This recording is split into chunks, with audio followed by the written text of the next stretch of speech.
Information is a word that seems to be long forgotten by the mainstream American media. Al Jazeera has obtained exclusive pictures of Osama bin Laden's hideout. The ramshackle house is strewn with rubbish and has been almost stripped bare. And that's the fact that we have indeed been getting conflicting information from the White House since this operation that killed Osama bin Laden took place on May the 1st. One of them being, of course, whether or not he was armed at the time he was shot.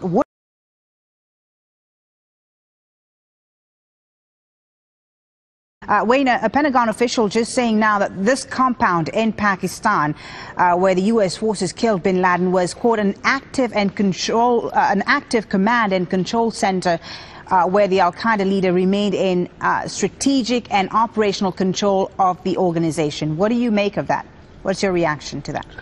Well, it's hard to believe it could be an active command and control center when we know that bin Laden avoided the use of telephones, but we were told that one of the reasons the CIA and the National Security Agency was interested in this particular compound was because it lacked landline telephones and also cell phone communications. It was sort of like a communications blind spot right in the middle of a Pakistani military cantonment, which is right next to the Pakistani version of our West Point military academy.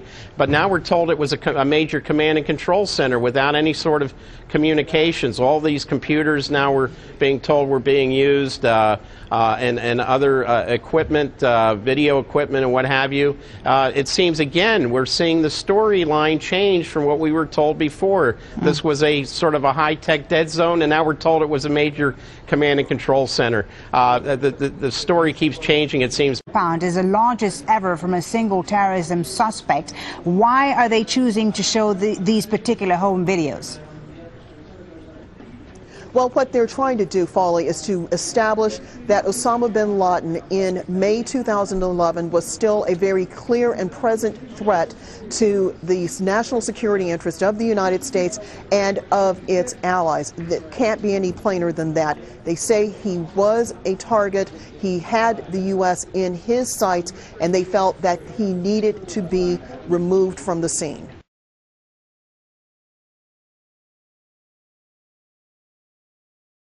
Bin Laden had seemed to disappear more or less into the dustbin of history. Much of the Muslim world and everywhere else had considered him obsolete. Apparently, operationally, he hadn't been active for 6 or 7 years. He'd kind of become almost irrelevant, especially after the Arab uprisings that showed that the way to challenge these Arab dictatorships was not through extreme Islamic radical behavior or actions like al-Qaeda, but in fact mass actions on the streets, most of which turned out to be secular. Given all of that, why bring back bin Laden now and turn someone who was increasingly irrelevant into a martyr who in many ways gets back to the front page, more powerful dead than alive? So I am going to pose that question now to Gareth Porter, who's an investigative journalist and historian who's been working on these questions. He joins me from our other Washington studio. Thanks for joining us, Gareth. Thanks, Paul. I think the answer to your question is really quite simple, and that is that the Obama administration had a very powerful political motive for wanting to claim credit for killing bin Laden, and that is that regardless of the reality of the situation in terms of global politics, which I think you are correctly stating, you have correctly stated that Osama bin Laden is really not the kind of gigantic figure in a global jihadist movement that he was 10 years ago at all.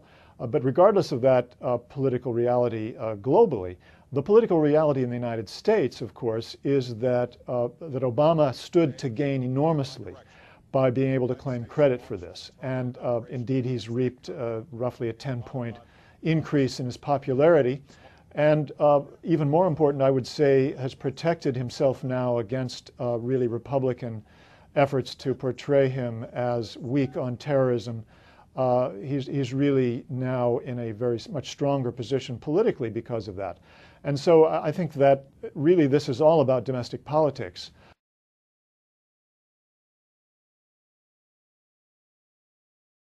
Taliban gunmen have launched a series of attacks on government buildings across Afghanistan's southern city of Kandahar. Police stations, the mayor's office and intelligence agency offices were amongst the targets. Casualty figures are still unclear. There have been similar kind of attacks that have happened. How clear are we that this is actually linked to the death of Osama bin Laden? Well, we know two things. We know the Taliban and a known spokesman has spoken to Al Jazeera and said that they carried out the attacks. We also know that just hours ago the Taliban issued a formal statement about the death of Osama bin Laden. Let me just read you a small part of that. The martyrdom of Sheikh Osama bin Laden will give a new impetus to the current jihad against the invaders in this critical phase of jihad. The statement goes on, Lauren, the tides of jihad will gain strength and width.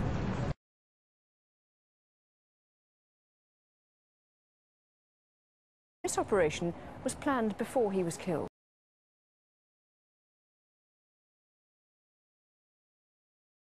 And even if much of Afghanistan gets retaken by the Taliban, I don't know that U.S. really cares about that. Maybe they just can protect Kabul and forget about the rest of the place. I don't think they ever cared very much what happens to the Afghan people.